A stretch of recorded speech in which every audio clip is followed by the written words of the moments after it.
Assalamualaikum warahmatullahi wabarakatuh.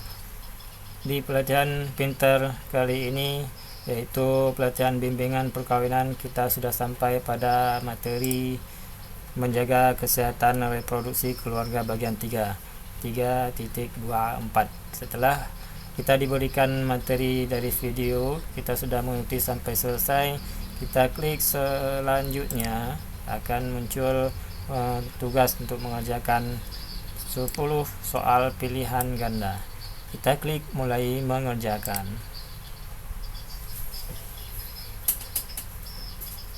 Pada modul pelatihan ini, menjaga kesehatan reproduksi keluarga bagian 3, kita diberikan 10 soal dalam jangka waktu 1 jam kurang lebih, yaitu 10 soal seperti berikut. Nah, kita akan mulai dari soal yang pertama, itu pemberian mahar dari suami kepada istri dalam Islam adalah sebagai bentuk hanya menjalankan tradisi saja, suami membela istrinya, atau ungkapan terima kasih kepada istri yang akan menjadi calon ibu yang akan mengemban tugas reproduksi yang berat untuk kita dan keluarga kita. Jawabannya adalah C. Oke, soal selanjutnya nomor 2. Berdiskusi tentang kesehatan reproduksi yang terkait dengan organ reproduksi, fungsi dan dampaknya bagi banyak kalangan tabu dan dianggap tidak pantas. Sebagai penyuluh, pelatih, penawah, hal yang penting untuk diperhatikan saat menyampaikan isu tersebut adalah tidak usah mengupas secara detail. Materi case pro ini tidak perlu ada, mengajak para peserta untuk berpikir positif dan tidak merasa tidak pantas. Yang paling tepat adalah C, mengajak para peserta untuk berpikir positif. Ini adalah sesuatu hal yang penting, bukan yang tidak pantas disampaikan, bukan pula yang tidak perlu. Ini sangat penting, tapi harus berpikir positif. Soal selanjutnya nomor 3. Mengapa hubungan seksual harus dalam ikatan pernikahan? Supaya dampak jangka panjang dan jangka pendek dari hubungan seksual itu menjadi tanggung jawab bersama, bukan cuma tanggung jawab bagi perempuan saja ataupun laki-laki saja, tapi bersama. Oke, jawabannya adalah A. Soal berikutnya nomor 4. Hal-hal yang penting dimusyawarahkan terkait reproduksi. Apa saja ini perlu dimusyawarahkan? Jumlah anak dan kapan punya anak, atau metode atau alat kontrasepsi siapa yang akan menggunakan. Ini dua-duanya ini adalah perlu dimusyawarahkan. Berarti jawabannya keduanya benar, semuanya benar. Nomor 5.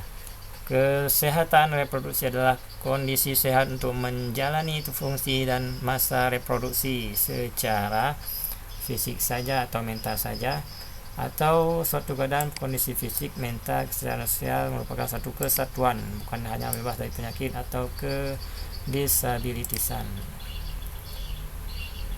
Nah, ini jawabannya adalah A, kesehatan reproduksi.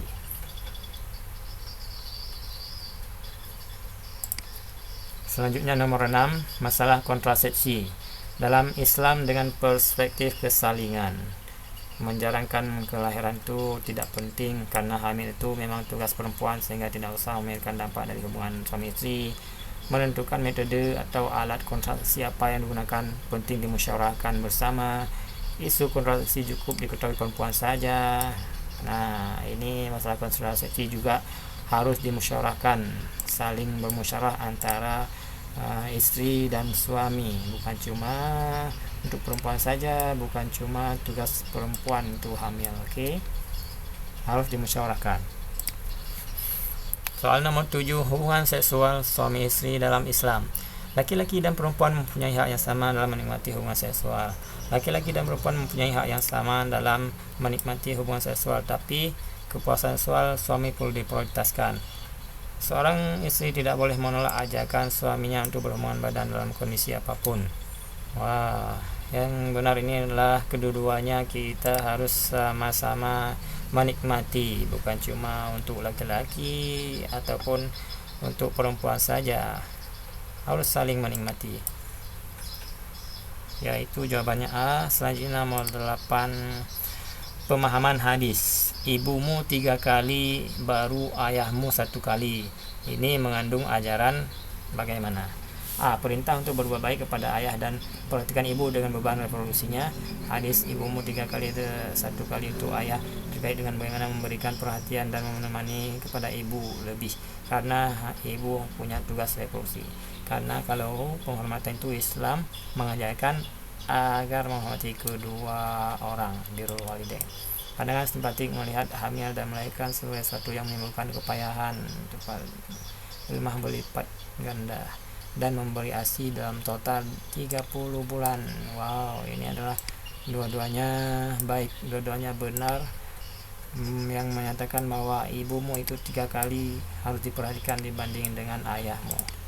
Jawabannya adalah C yang paling benar, dua-duanya. Oke. 8. 9. Dampak dari berfungsinya organ reproduksi perempuan tidak selalu menyenangkan tetapi juga menyedihkan bagi perempuan. Pernyataan yang tepat terkait dengan kondisi ini.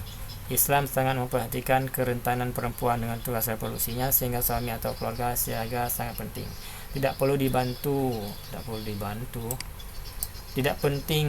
Apakah yang tidak penting? Ini sangat memperhatikan. Islam itu rahmatan lil alamin, rahmat bagi perempuan, rahmat bagi laki-laki, semuanya. Memperhatikan kerentanan perempuan. Soal yang terakhir nomor 10. Menstruasi atau haid atau halangan dalam pandangan Islam. Apa itu? Bagaimana? Perempuan yang sedang menstruasi tidak pantas direndahkan atau dipandang menjijikkan. Memandang secara simpatik bahwa menstruasi dapat menimbulkan rasa sakit, sehingga penting memberikan waktu istirahat pada perempuan untuk mengatasi rasa sakitnya. Ini dua-duanya benar dan sangat baik. Kita harus memperhatikan tentang keadaan dari perempuan. Laki-laki harus tahu keadaan suaminya saat menstruasi. Selesai, pelatihan sudah selesai, 10 buah latihan. Kita klik selesai. Dan apakah Anda yakin untuk menyelesaikan latihan ini? Kalau sudah yakin, klik ya. Kalau tidak, kalau belum klik tidak. Saya ingin melihat kembali mulai dari nomor 1 sampai selesai. Nah, ternyata sudah terisi semua. Saya akan klik selesai dan yakin. Mudah-mudahan dapatkan nilai sempurna. Bismillahirrahmanirrahim. Wow, alhamdulillah. 100, Anda lolos passing rate dan kita bisa melanjutkan ke materi selanjutnya. Oke, sekarang klik lanjutkan. Baik kawan-kawan, nantikan video saya selanjutnya tentang menyiapkan generasi berkualitas, latihan di Pintar Kemenang. Assalamualaikum warahmatullahi wabarakatuh.